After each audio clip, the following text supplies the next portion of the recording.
तिलक में तेरे ही रंग है, कल भी साथ थे हम, आज भी संग है।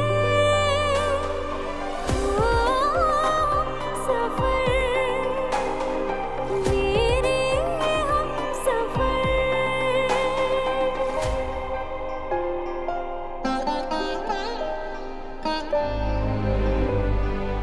इस कैबिन से कदम बाहर रखने के 24 घंटे बाद तक ना हम एक दूसरे से मिलेंगे, ना बात करेंगे और ना ही कांटेक्ट करने की कोई भी कोशिश करेंगे। अगर इसके बावजूद किस्मत और माता रानी हमें मिला देंगी ना, तो फिर आपको एक्सेप्ट करना होगा, आपको मानना होगा। हम दोनों के बीच कोई ना कोई रिश्ता जरूर है। तुम्हारी शर्त पूरी हुई। किस्मत ने तो तुम्हारा विश्वास नहीं तोड़ा, पर मुझे तोड़ना पड़ रहा है।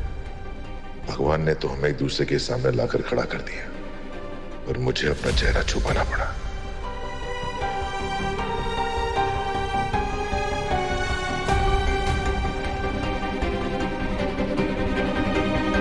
सर, आपने खुद को मुझसे छिपाया, और मैं जानती हूँ कि वो आप ही थे, पर क्यों?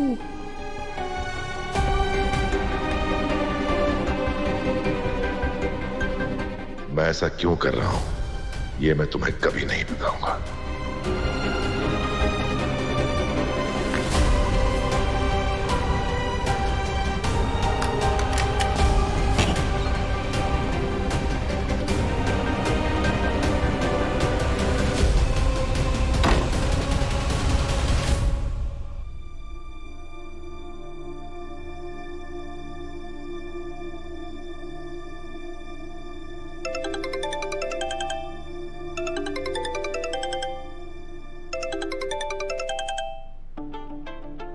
हेलो झेंडे, इतनी रात को फोन किया? सब ठीक है ना?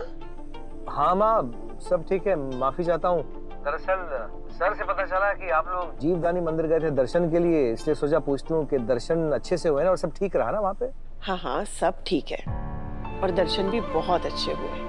अच्छा माँ, वहाँ कोई जान पहचान वाला मिला था क्या? नहीं तो, ऐसा तो कुछ नहीं हुआ। अच्छा, मतलब आप लोग मंदिर गए, दर्शन किए, वहाँ किसी से मुलाकात नहीं हुई और आप लोग वापस आ गए, है ना? हाँ, लेकिन तुम ऐसा क्यों पूछ रहे हो? नहीं माँ, तो क्या है, ऐसी जगहों में अक्सर जान पहचान वाले लोग मिल ही जाते हैं ना, बस इसलिए पूछा था। चलिए, इतनी रात कॉल करने के लिए माफी चाहता हूँ। Good night. Good night.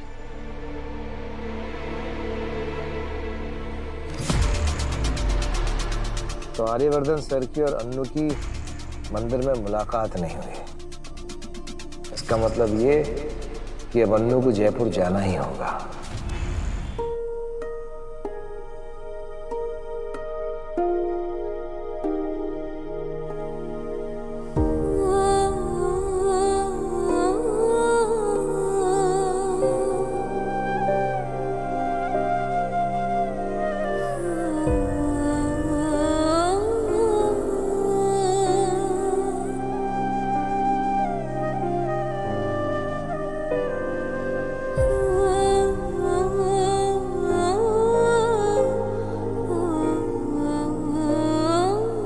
आपको यूं मुंह मोड़कर जाना नहीं चाहिए था सर, उससे मिलना चाहिए था।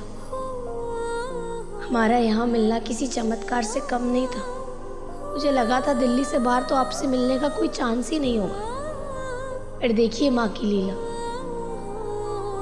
वो आपको भी शहर से दूर, उसी शहर, उसी गांव में, उसी मंदिर में ले आई जहाँ मैं थी, और आप फिर भी मुंह मोड़कर चले गए। नहीं, आपको ऐसा नहीं करना चाहिए था।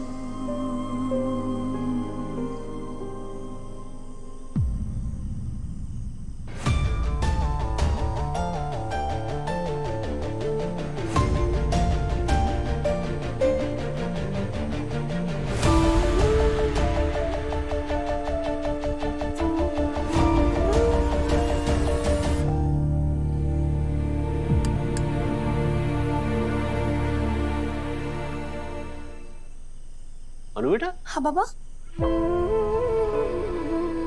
तूने फिर से वही बुरा सपना देख लिया क्या? बुरा सपना नहीं, तो वो नींद नहीं आ रही थी ना मुझे, तो सोचा थोड़ा खिड़की के पास आ जाओ। अच्छा, आज अष्टमी है ना? हाँ माता रानी का कुमकुम लगा देती हूँ, सब ठीक हो जाएगा। हाँ अरे मम्मी मैं बिल्कुल ठीक हूँ, मुझे कुछ नहीं हुआ है। तुझे घबराहट, बेचैनी, बुरा सपना ऐसा कुछ? बिल्कुल नहीं, जरा सा भी नहीं? जरा सा भी नहीं मम्मी। मतलब सिद्धि माता बिल्कुल सही कह रही थी कि माता रानी के दर्शन करने के बाद अनु के ऊपर से सारी मुसीबतें दूर हो जाएंगी। हे माता रानी, मेरी बेटी पर तेरी ऐसी ही कृपा बनाए रखना।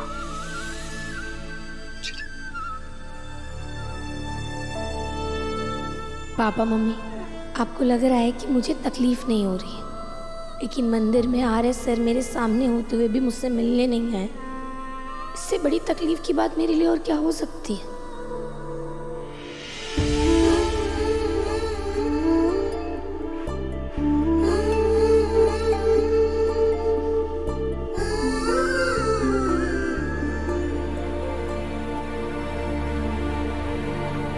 माँ, आप सोए नहीं अभी तक?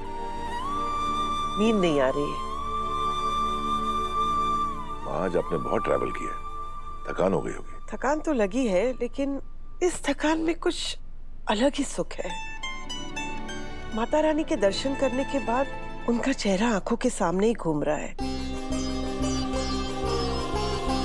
आज मन बहुत शांत लग रहा है।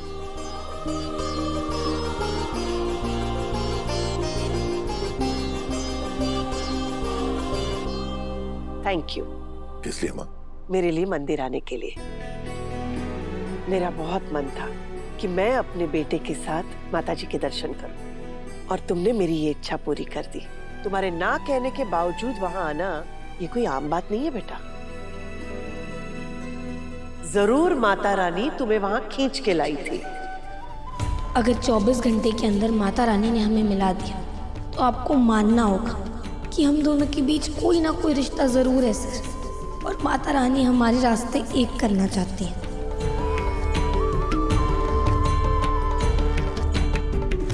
आर्य, क्या सोच रहे हो बेटा? कुछ नहीं माँ।